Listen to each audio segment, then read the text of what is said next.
The original Assassin's Creed game is perfect. Just hear me out.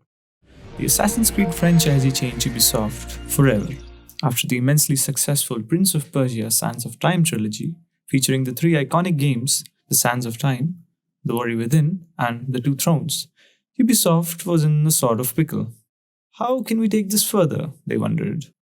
The brand new idea was just a new spin on their already successful idea to make another game in the same setting, but with the Prince of Persia being an NPC. Yes, a new protagonist would be an assassin bodyguard assigned to closely guard the prince. The prince would take the throne of Babylon, and this idea gave birth to a brotherhood of assassins. Doesn't that ring a bell? This idea was later discarded, but the vision of the stealthy assassin remained. Fast forward to 2007, the Assassin's Creed teaser trailer was revealed, and oh my god, people started to lose their minds. I particularly remember watching the trailer for the very first time in awe at what I had just witnessed, as this happened.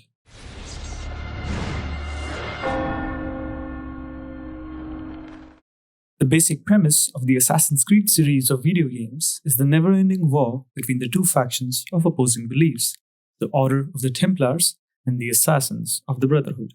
The Templars are pioneers of order and control, while the Assassin's Creed, unintended, is of liberty and freedom. That's the basic idea, I guess. But there is an overarching plot that slowly reveals itself as the story unfolds throughout the course of the games. Predestiny and free will are the two central ideas that are pit against each other. The Templars and the Assassins are just a tool for a giant metaphor that far outweighed the historic war. The guys at Ubisoft were already pretty invested in the philosophical musings on predestiny in the Prince of Persia trilogy. But hey, that's a topic for a different video. A core gameplay element the Prince of Persia handed down to Assassin's Creed was the parkour. This gameplay mechanic deserves an essay of its own. The unbelievable maneuvers the Prince of Persia could do on a whim were toned down and made realistic to pave the way for the slower but real climbing mechanic available to Altaïr ibn al-Ahad, the protagonist of the first Assassin's Creed.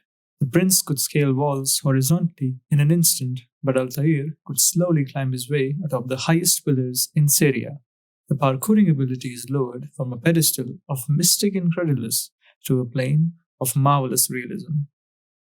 The prince walked, so the assassin could run. Coming back to Assassin's Creed, the introduction of the Animus, a recurring plot device featured throughout the game series, gave both Ubisoft and us gamers the gift of endless possibilities. A machine that can analyze your DNA to access the memories of your ancestors. The Animus gives you the freedom to live 100 lives in your lifetime. The doors of boundless opportunity just opened up. Each living person has a long list of ancestors, and the history of the world is now available through the memories of, well, anyone. Here comes Desmond, the modern-day protagonist of the game series, who is a key person as his ancestors happen to be prominent assassins of the Brotherhood scattered throughout time. Synchronization is when the user of the Animus must keep their actions in sync with their ancestors' memories. Doing something that the ancestor never did will disrupt the flow of memories and the user will be desynchronized. This was the masterstroke of ingenuity in the game's mechanics that tied in deeply to the story. If Desmond does anything that his ancestor, Altaïr, never did, the simulation by the Animus will desync and he must restart the process from an earlier synced memory to proceed further. This is how checkpoints in video games have worked since forever. But now a sort of constrained freedom is given to the player. One is free to do anything, really, but to proceed further in the story, unlock new areas or weapons, one must absolutely stick to Altair's memories. One must truly become an assassin of the Brotherhood. The player has been given a unique set of movement abilities like the steady free running up walls and structures, and the game lets us use them in abundance. To unlock areas of the map and subsequently other activities and places of interest, players must climb the highest tower or steeple and synchronize eagle points, which are vantage points assassins use to survey the land. But how will they get down? By a slow descent that could give away their location to enemy Templars? No, not really. According to the law, assassins must learn to be completely fearless and have unquestionable faith in their creed's ideals. Thus, a leap of faith stands as the ultimate test of their resolve. To jump off from a height that ensures imminent death and convince any bystander of one's fatal end is the final test of a true assassin. Arguably, some willing suspension of disbelief is required from the player's behalf because surviving a jump from a tower into a haystack doesn't seem reasonable, no matter how many times you do it in the game. But it looks extremely cool, so nobody really questioned it. The mechanics introduced in Assassin's Creed 1 laid the foundation of Ubisoft's new IP and are present in all of the Assassin's Creed games with minor variations and improvements. Altair's impact is so strong, his story becomes intertwined with Ezio's, who is Altair's successor in the next few games, till the very end of Revelations, the fourth mainline game in the series. But why is Altair considered one of the most legendary assassins with just one game? Meanwhile, Ezio, who is an all-time fan favorite, has 3 mainline games to his name.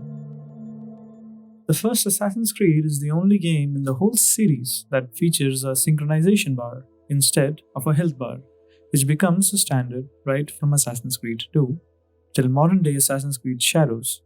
Doctors can heal you, or you can carry medicines in a medicine pouch, which can heal you at the press of a button, even in the midst of battle, but not in Assassin's Creed 1. Altair was a highest ranking master assassin. If an enemy hits Altair, the player loses a point from the synchronization bar. The Animus starts to desync because, in the actual history of events, Altair was never hit. You fall from a rooftop of a house due to a misstep while free running, and Altair loses a point again because Altair never fell. You assassinate an innocent civilian instead of the enemy, and you lose a synchronization point again, because Altair never assassinated an innocent. Well, this last mechanic is present in some later games as well, but the games warn you of desynchronization first before desyncing you for going on a killing spree. From a general perspective, this disparity could have risen because it was intended to reduce the difficulty of the succeeding games. Healing opportunities and related upgrades were made possible. The games became a bit more lenient in reducing your health, among many other changes. Pickpocketing, for instance, was made extremely easy right from Assassin's Creed 2 itself. To pickpocket someone for intel was a side quest in itself for Altair, but Ezio could pickpocket like a magician by just holding a button to earn some extra cash. To make this essay as spoiler-free as possible, I have tried to stay away from touching upon the story of any of the games. There is a lot of wisdom to seek within the universe of these games, right from the first Assassin's Creed till the very end of Ezio's trilogy. Altair's legacy was his wisdom, which centuries later became the driving force of Ezio Auditore da Firenze, a man with a quest for knowledge and truth. The devil is in the details, and there is much more to know and discover about these games. Assassin's Creed 1 is now 18 years old, but has aged beautifully. It kickstarted one of Ubisoft's most ambitious video game franchises. It spawned numerous excellent sequels, and also some that are a bit underwhelming.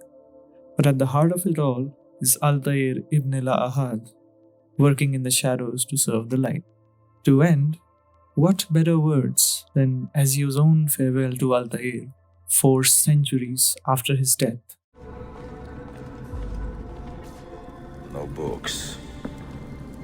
No wisdom. Just you, fratello mio.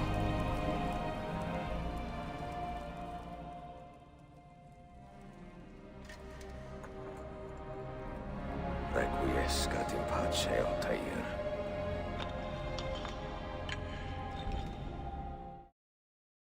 Hi guys, this was my very first video game essay.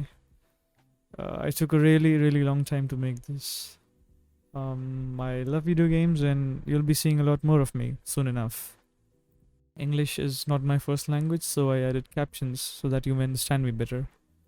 Well then, see you next time, I guess.